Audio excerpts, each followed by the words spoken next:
It was the day that shook the world. September 11, 2001. The date that will forever be known as 9/11. No, we have several situations going on here. It's escalating big time. On that day, 19 men armed only with box cutters hijacked 4 fully fueled passenger jets and attacked America in its very heartland. The world changed in a couple of hours in a very profound way. A 737 hit the World Trade Center. By the time that terrible morning was over, nearly 3,000 people were dead and one word summed up our future: terror. I am watching thousands of people dying right now. 20 years on, we identify the lessons learned that day and how we failed to heed them. Didn't really resolve a lot of the problems in the Middle East. The war on terror removed figurehead Osama bin Laden, but the ultimate goal to destroy terrorism is further away than ever. And with the resurgent Taliban now ruling Afghanistan, the world may be at greater risk than when we started. They want to make us afraid of one another. Tonight, we'll investigate what went wrong and reveal what experts fear is yet to come. The Americans know that if terrorists ever get their hands on a nuclear device, they will be the target. As we return to the very moment the world changed. Good evening, I'm Liz Hayes, and this is Under Investigation. Joining me, James Dorney, who was then a 25-year-old management consultant working on the 92nd floor of the South Tower, and who miraculously survived to tell us his extraordinary tale. Former Australian Prime Minister John Howard, who was in America and sheltered with his family in a Washington bunker as the Pentagon came under attack. Professor Simon Jackman, CEO of the United States Study Centre at Sydney University, who was working in America when the attacks occurred. In Brisbane, Yolanda Jetton, Professor of Psychology at Queensland University and an expert in trauma.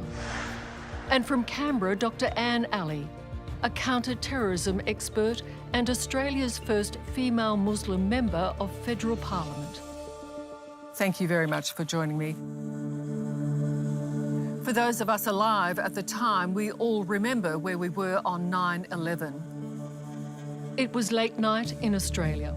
Those of us with the television on would have seen the news break around 10 p.m. Welcome to this special edition, extended edition of National 9 News, as we try to come to terms with the almost unbelievable event. An aircraft had just struck the World Trade Center, its 110-story twin towers, highly visible symbols of American financial dominance. Surely an accident, we thought. I just think there's going to be another explosion. But no, it was the first direct act of war against the United States in over 50 years. Fucking nuts, we're going in there, bro, get out! America was under attack, but by whom?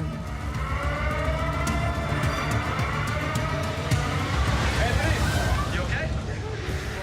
The terrorist group Al-Qaeda and its leader Osama bin Laden were generally unknown to the public and fatally underestimated by intelligence services in the West. That is until 8:46 a.m. when American Airlines Flight 11, a Boeing 767 with 92 passengers and crew on board, struck the World Trade Center's North Tower.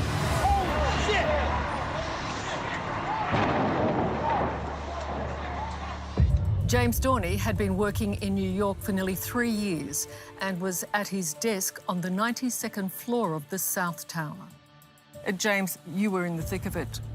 That's right, Liz.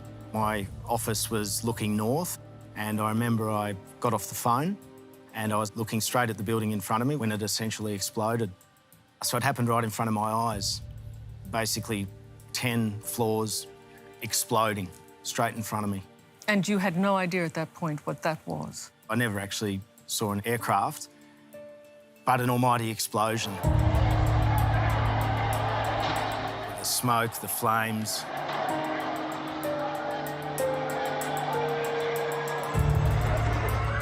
Slips of paper floating on the breeze.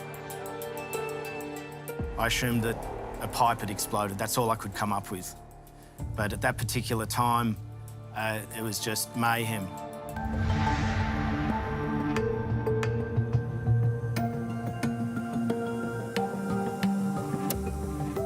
To quell the panic, an announcement instructed James and his colleagues who'd seen what had happened next door to stay at their desks. I was, I think, in a state of shock and wandering around on the 92nd floor when that particular announcement was made that the South Tower was secure and that you could stay put. For some reason, it had the exact opposite impact on me, and I thought, you can tell me that when my feet are on the ground, I'm out of here. And I got into a fire escape in the northwestern fire escape in the South Tower, which turned out to be the furthest stairwell from where the plane was about to crash into the building. At 9:03 a.m., scarcely 20 minutes after the North Tower was hit, United Airlines Flight 175, another Boeing 767 carrying 65 men, women and children, crashed into the South Tower between the 77th and 85th floors.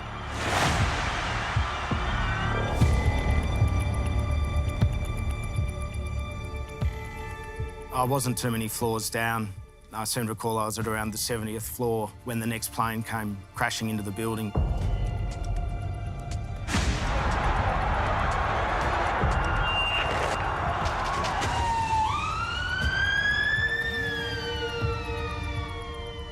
So I was stuck in a very narrow stairwell when that occurred, probably just a little bit below the point of impact.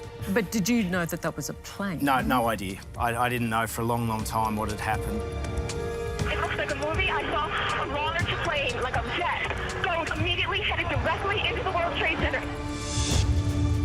You have a Boeing 767 crashing into a building. It's very difficult to put into words the force that I felt. I had to catch myself. I thought I was dead. Then it turned out that I wasn't, and the building stopped shaking, and I said, I better keep going down here. Something else just hit a very large plane. At that point, people started to fill into these stairways. I really remember the piles of shoes being left at every turn, people kicking off their shoes, and I remember standing still in the 50s because there were then that many people in the stairs and you couldn't move. And I remember thinking to myself, I just can't get out. Those stairs were the worst, absolute worst. It really brings back some pretty horrific memories when I think about it. It was the worst because everybody was trying to do what you were doing. Well, you couldn't really help yourself, and it's probably very lucky that I didn't know what had happened, to be honest, because that really would have set people off, I think. There were people sitting down on the stairs waiting to be rescued, and I just had to get out. I had to get out of there.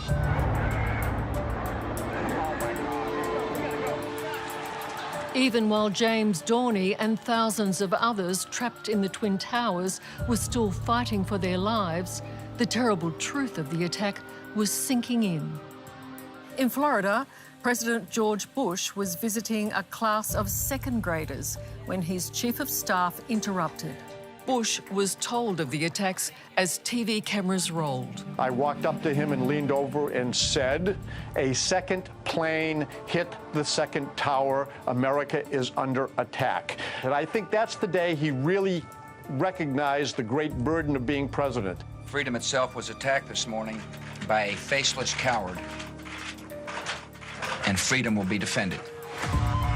9/11 was new territory for everyone. Nothing like it had ever happened in military history, and the world had to quickly come to terms with a horrifying new reality. Yolanda, from your perspective, this is the beginning of the trauma. From the moment we saw what was happening, the trauma began.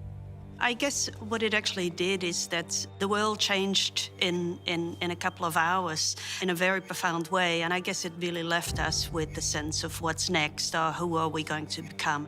At that stage, I don't think any of us knew really what the magnitude of it was or what it really would mean for the future. And Ali, you were in Australia? And like many Australians, I was watching television and this came on the screens. We were all witnesses to this tragic event unfolding live before our eyes. We were all placed in the position of witness. Simon, where were you? It was early morning in California. Our next-door neighbour came pounding on our front doors saying they've blown up New York. I've been in those buildings myself. You know how many thousands of people work there. And you're just thinking to yourself, I am watching thousands of people are dying right now. Live TV.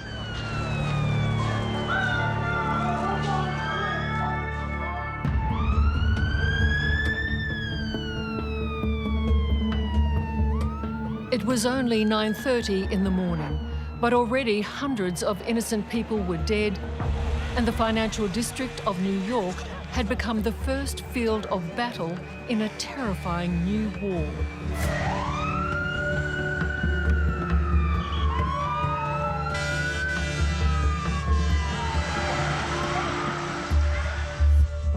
In the US Capitol, 9/11's next act unfolded.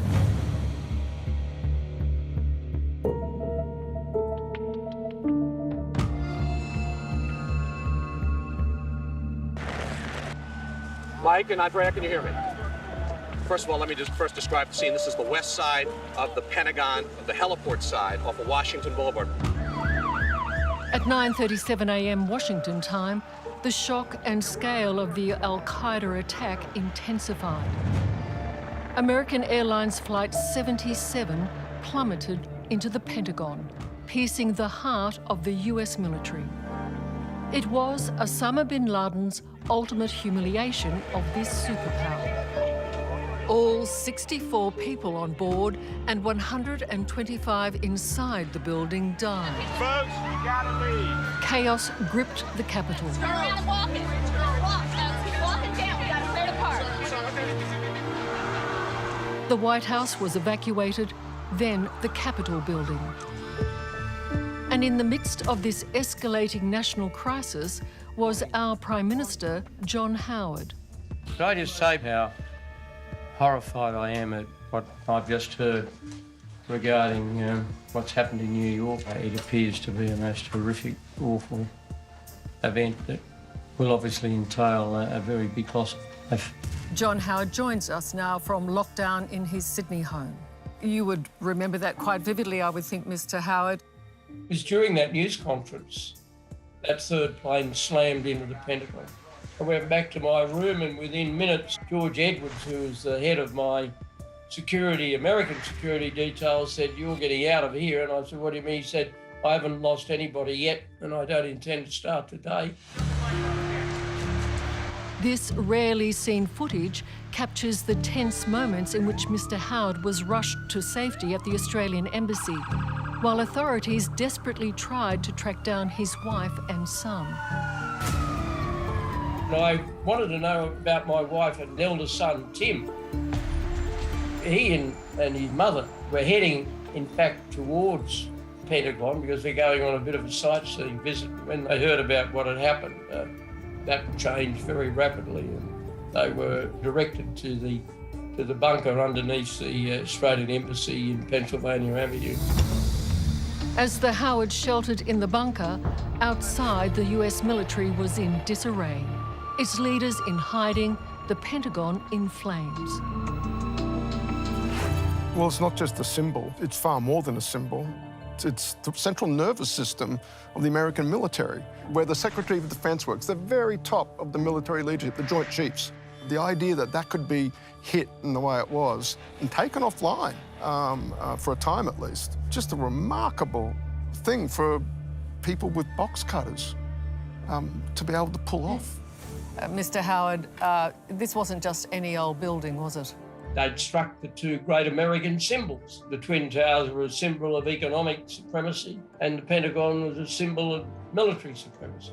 It had all the symbolism, it had all the audacity. It's always difficult to say this without being misunderstood, but as a calculation designed to humiliate, it couldn't have been better as far as the terrorists were concerned. And quite extraordinary, really. You have this idea that America is absolutely invincible. No country is invincible. Meanwhile, James Dorney was out of the South Tower, but he was not out of trouble. I vividly remember coming to the bottom of the World Trade Tower there, looking out through the glass. The sky was black. There was debris falling. I thought to myself, what is going on here? Running up the other way were all the fireys. They were knocking themselves out to get up into that building and rescue people and fight that fire. All I could think of was going the other way. These amazing people were going into the building. I can't imagine what you thought was happening to you. I didn't know. We came out a block away when we finally emerged onto street level, and I remember that there were fully grown men screaming and wailing. It was a complete war scene. There was screaming, there was sirens, there was horrific scenes all over the street of body parts. I looked up and people jumping out of the towers.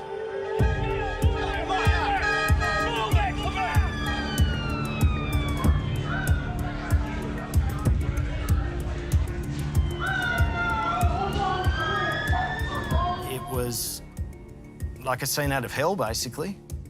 And I remember getting about a block away up onto Broadway and finally looking up over my shoulder and seeing essentially two burning towers. And I thought to myself, I need to put that much distance between me and them.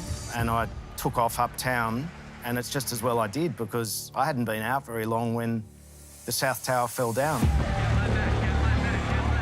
On a morning that was already far beyond the bounds of comprehension came the truly unimaginable.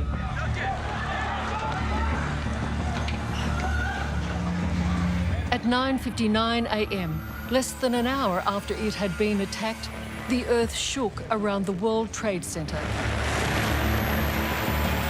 The South Tower collapsed, the immense structure disintegrating in less than 10 seconds. At 10:28, less than 30 minutes after the South Tower falls, the North Tower collapses as well.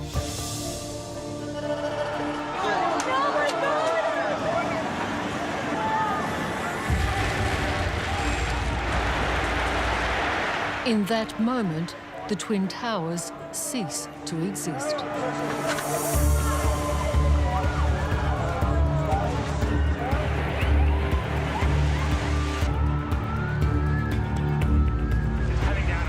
And James Dorney, that is obviously a moment that you can't forget.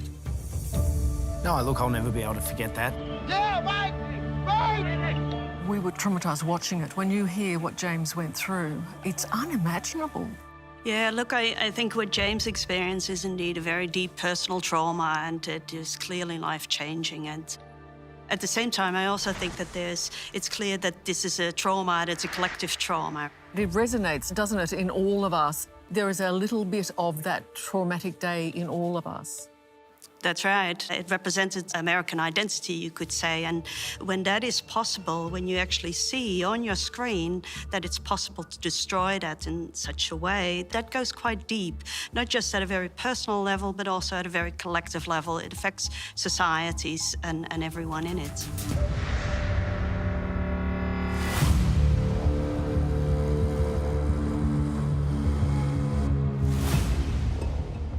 Mr. Howard, did you think at that moment that the world has just changed now? I mean, look, I don't pretend to have foreseen how it was going to change, but I knew that this was a life-changing event. It was an even more brutal assault, audacious assault on American sovereignty than Pearl Harbor. I immediately thought, well, this has clear government and political consequences. Obviously, the initial response had to be from the United States. But overall, you do start to think fairly quickly of how you should respond.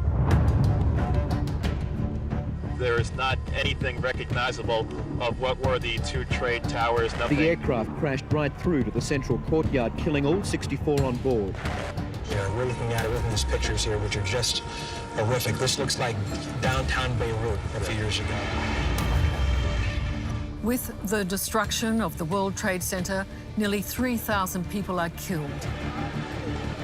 Only 16 survivors will ever be rescued from the rubble.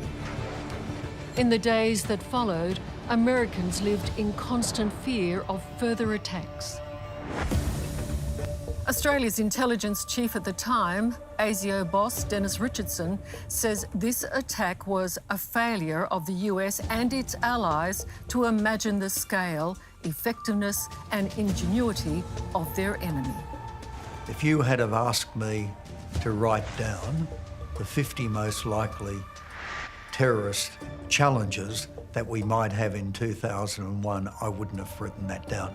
We were so focused offshore. We were so focused on where our vulnerabilities might be globally that we forgot our own vulnerabilities domestically.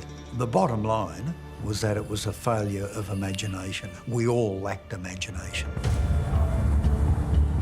The intelligence world quickly focused on the little-known terrorist group Al-Qaeda and its shadowy mastermind, Osama bin Laden, who operated from a stronghold in Afghanistan.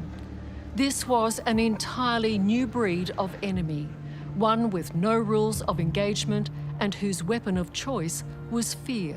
The images that were broadcast on our televisions kept it in the collective memory.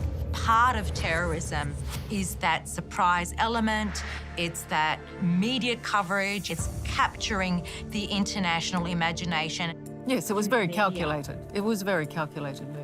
It is also the unimaginable of using something that is part of our everyday, an airplane, to conduct such a heinous terrorist attack. If I could bring in Yolanda here, seeing those towers crumble, the Pentagon's been hit, the psyche of the world has shifted, hasn't it? The symbolic humiliation that this attack represented should not be underestimated in the sense that it is an attack in the heart of a country that thought it was invincible, that this would never happen on American soil. And so in that sense, it is indeed something that is a very deep wound, collectively, you could say. James, you lived this, you breathed this, you survived this. Did you get angry, or did you just think, thank God I got out? I never really felt any anger about it, Liz. My overwhelming sense throughout all of this was one of sadness. And I just remember this eerie feeling in New York of shock on people's faces. It was like the oxygen had been sucked out of New York, and that was not probably unique to New York. I think all around the world, people were either waking up or going to bed thinking, what's happened here and what's it going to mean? The American homeland had been attacked as never before. The shock and the casualties far greater than the Japanese surprise bombing of Pearl Harbor, which propelled the US into World War II. Americans wanted revenge, and their president, George W. Bush, who'd been elected by the barest of margins less than a year before, suddenly became a wartime leader. I can hear you!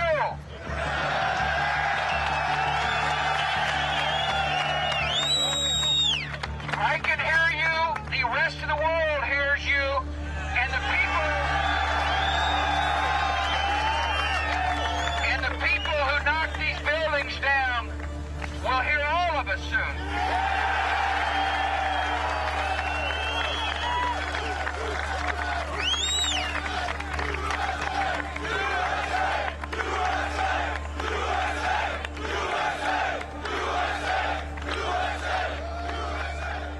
I knew that the Americans would respond, and instinctively thought to myself, well, we'll have to be alongside them.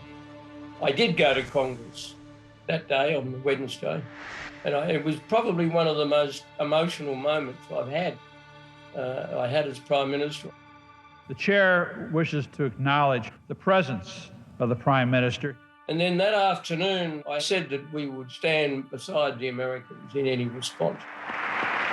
I hadn't discussed that with my cabinet but I knew instinctively that was what the feelings of the great majority, not everybody, the great majority of the Australian people would be. You can be assured of Australia's resolute solidarity with the American people. True to his word, when America invaded Afghanistan on the hunt for Osama bin Laden a month after 9/11, John Howard ensured we were there. And you have no regrets about that, Mr. Howard? No, I had no regrets about that at all. There was an almost united view in Australia that we should join in the initial intervention to deny Al-Qaeda the safe harbour of Afghanistan to mount a future attack, because one of the immediate reactions of people was this could be the beginning of a series of attacks around the world. Was there any other option other than war? There was no way the United States could stand for this. There's a sense from the American security establishment we couldn't protect our people. They had to fend for themselves on that day. So damn right, they were going to go after someone. We know where they are. Now, how are we going to go get them? Well, given he was so pivotal to this whole group, and Ali, would it have been better just to go for Osama bin Laden? Military strategists rightly pointed out that the mistake was utilising conventional warfare against an unconventional enemy. You may have used military might to destroy terrorist training camps, but it certainly did not kill terrorism. But 9/11 gave President Bush virtual carte blanche to strike anywhere at will, under the banner of the war on terror. It will not end until every terrorist group of global reach has been found, stopped, and defeated. But there was one country and one dictator in the Bush administration's sights almost from the first moments of the 9/11 attacks: Iraq's Saddam Hussein.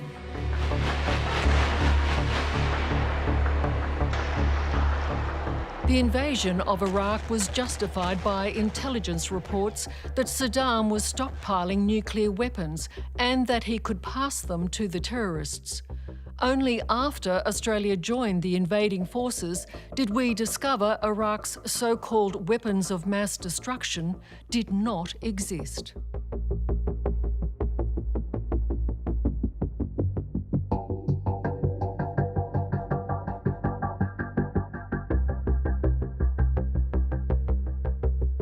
And Australia, under your leadership, Mr. Howard, was central to the coalition of the willing. Do you accept that? Oh, yes. Obviously, the decision to join the Americans and the British in the Iraqi campaign was very controversial. I remain unrepentant, so to speak, about our decision to join it. I know you defend it, and I understand why you defend it, but are you proud of it, given all that you do now know? My answer is that when I look back, the accumulated view of the entire American intelligence establishment late in 2002 that Iraq did have weapons of mass destruction. I understand that, but it ended up being wrong, and that's the hard bit, isn't it? Intelligence can often be wrong. But the the problem is that if you wait for perfect proof that something's going to happen, you can have another Pearl Harbor. I think Australians just really didn't understand the reasons why we were partaking in the Iraq war. Was it weapons of mass destruction? Was it to depose Saddam Hussein? Was it because of terrorism? Perhaps the question is, did we go to war with Iraq because of 9/11? Well, deep down, I didn't think Iraq was responsible. I thought, though, that if Iraq did have weapons of mass destruction, there was a real risk that those weapons would be handed to a terrorist organisation. And I think that was a pretty legitimate, bona fide concern.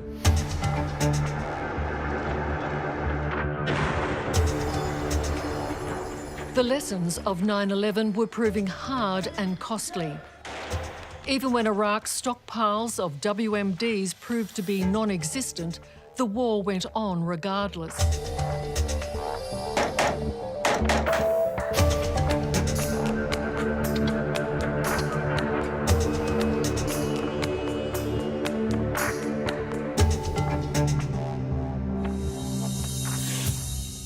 Now, in two protracted conflicts without real result, America's anger turned inwards. Numerous conspiracy theories emerged, accusing the government of the ultimate inside job. Two events on 9/11 became central to the conspiracy claims. The first was United Airlines Flight 93, the last of the 4 planes hijacked, supposedly heading for the White House. Aircraft is moving away. Moving away from the White House. Yeah, we believe we just know it's a VFR aircraft. We're not sure who it is. As a captain, I would like to remain seated. We have all aboard and we are going to back to the airport and we have our demand, so please remain quiet. United 93, understand have a bomb on board. Go ahead. Executive 956, did you understand that transmission? Affirmative, he said there was a bomb on board. Air traffic control recordings and calls from those on board told of an horrific but doomed attempt by passengers to seize back control of the aircraft before crashing into a field in rural Pennsylvania.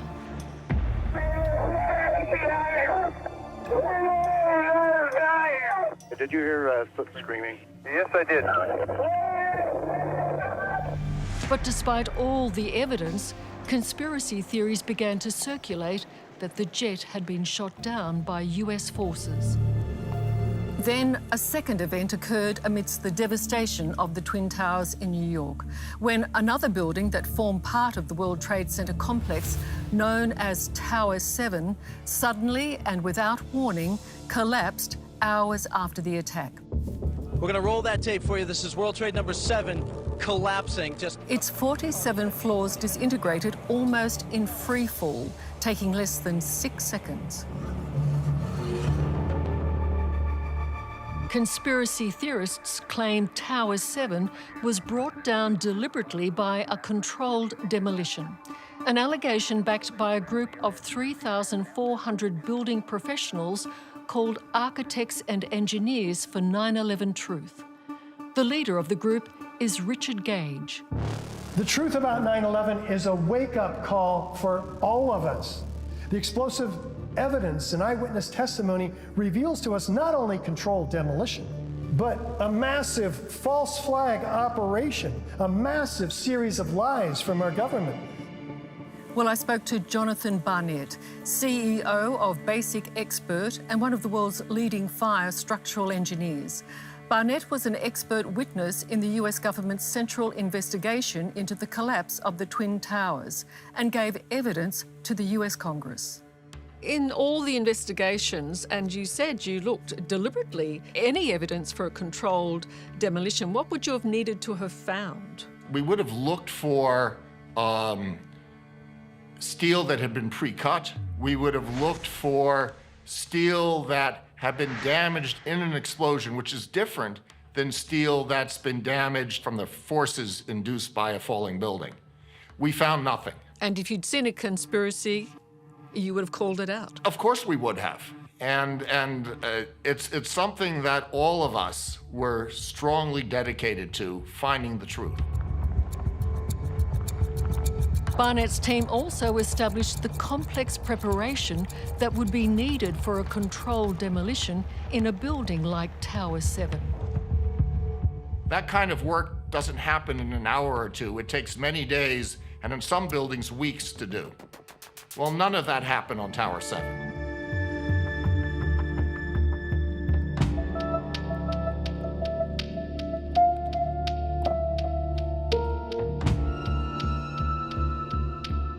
Yolanda, can I bring you in here? Conspiracy theories just abound after 9/11.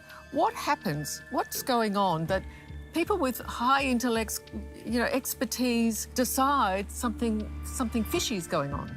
Basically, what a conspiracy theory is an attempt to regain some sense of control. And whenever something big happens, right, like 9/11, but even COVID, so we want to have an explanation about us because our worldview is seriously sort of challenged at that moment. So we saw that with Princess Diana. Was it MI5 who killed her? And there are so many conspiracy theories about why JFK, how he was murdered. And the same is actually the case with 9/11. We cannot accept psychologically almost that something as big as this was just caused by a handful of terrorists. And by actually embracing the conspiracy theory, we feel that we're back in control. We understand why the world is and why all of this happened the way that it did. You must find this galling, James, to think that people do think this wasn't an attack by an enemy. Yeah, and look, I've obviously heard all the conspiracy theories about that building falling down. To be completely honest, Liz, I'm actually flabbergasted more buildings weren't knocked down.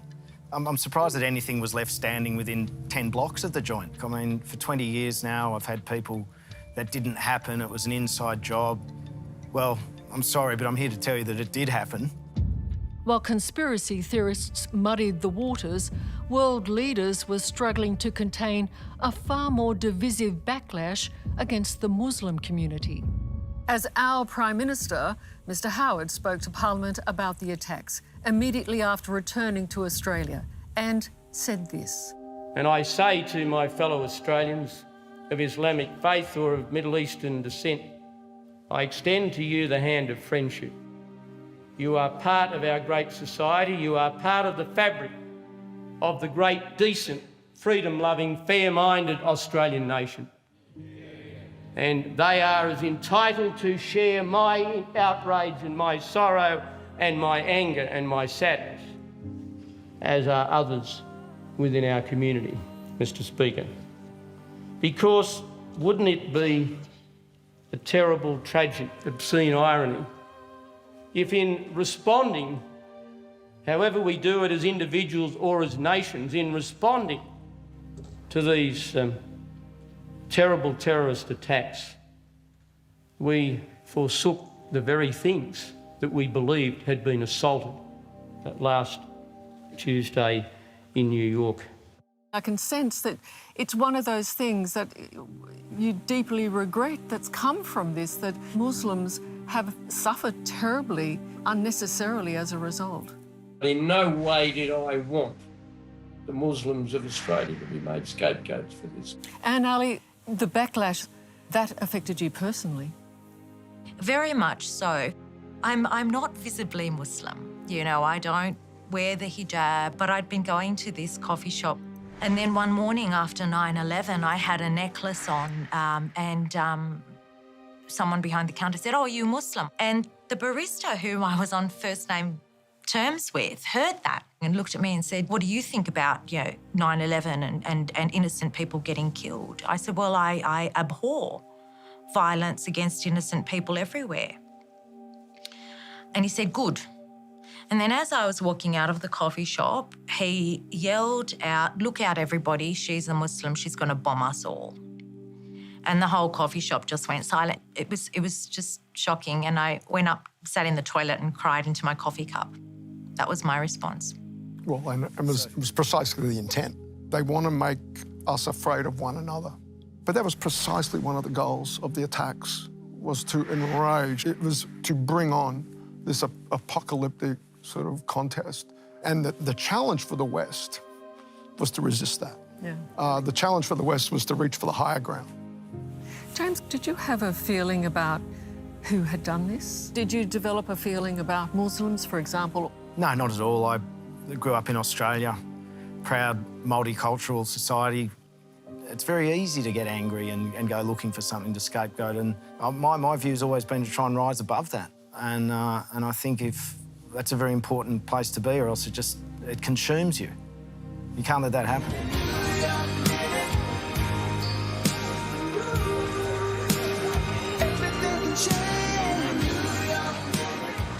Within minutes of the attack on that dreadful morning of September 11th, 2001, America as we knew it and our belief in its invincibility crumbled with the Twin Towers. The New York Minute. Wars followed in Afghanistan and Iraq. But in the US, there remained a sense of unfinished business. The leader of al-Qaeda, Osama bin Laden, had not been dealt with. The United States has conducted an operation that killed Osama bin Laden, the leader of al-Qaeda. 10 years ago, on May the 2nd, 2011, Osama bin Laden was finally hunted down and killed in Pakistan by SEAL Team 6. A terrorist who's responsible for the murder of thousands of innocent men, women, and children. On nights like this one, we can say to those families who have lost loved ones to al-Qaeda's terror, justice has been done.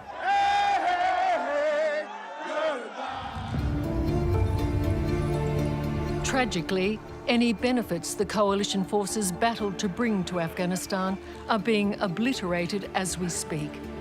Within days of the withdrawal of US troops, a reinvigorated Taliban had seized control of the capital, Kabul. And the world could only watch and wonder what was achieved as the people of Afghanistan found themselves back where it all began.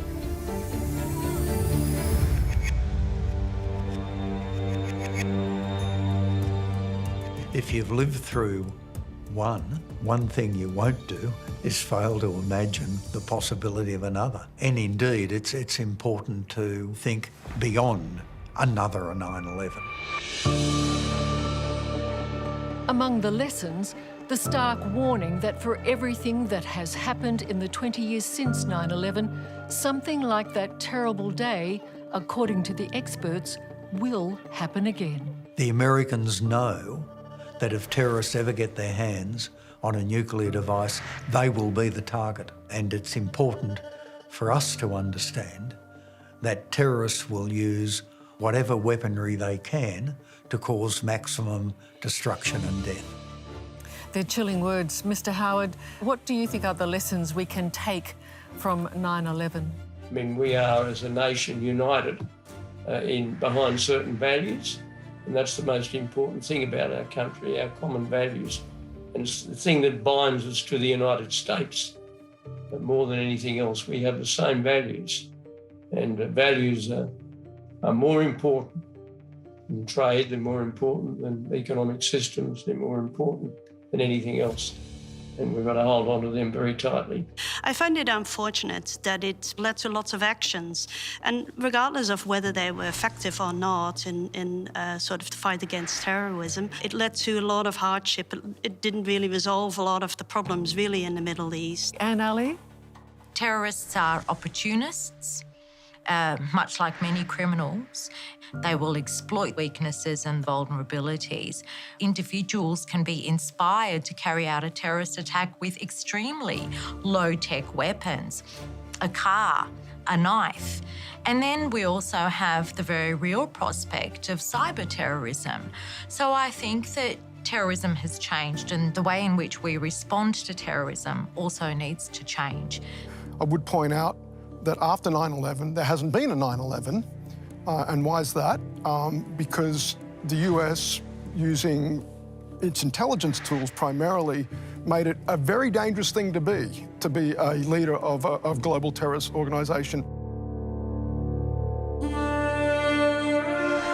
Change is a powerful thing. People are powerful beings trying to find. There were thousands of victims of 9/11 and many more who have suffered in the 20 years since that terrible morning. The world will never be as it was, but from the ashes of Ground Zero, New York has rebuilt, and so have the many survivors who were there.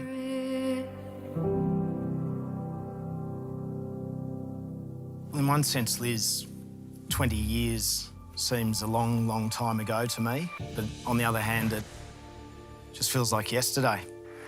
And for me personally, it probably doesn't fill me with a great deal of joy going back and going through the events of that day.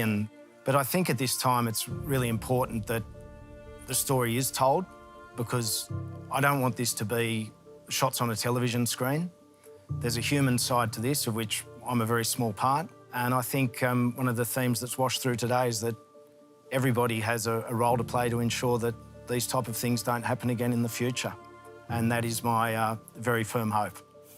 Well said. Well, thank you all very much for joining us to remember a day that we need to learn from and one the world must never forget. Hello, I'm Liz Hayes. Thanks for watching 60 Minutes Australia. Subscribe to our channel now for brand new stories and exclusive clips every week.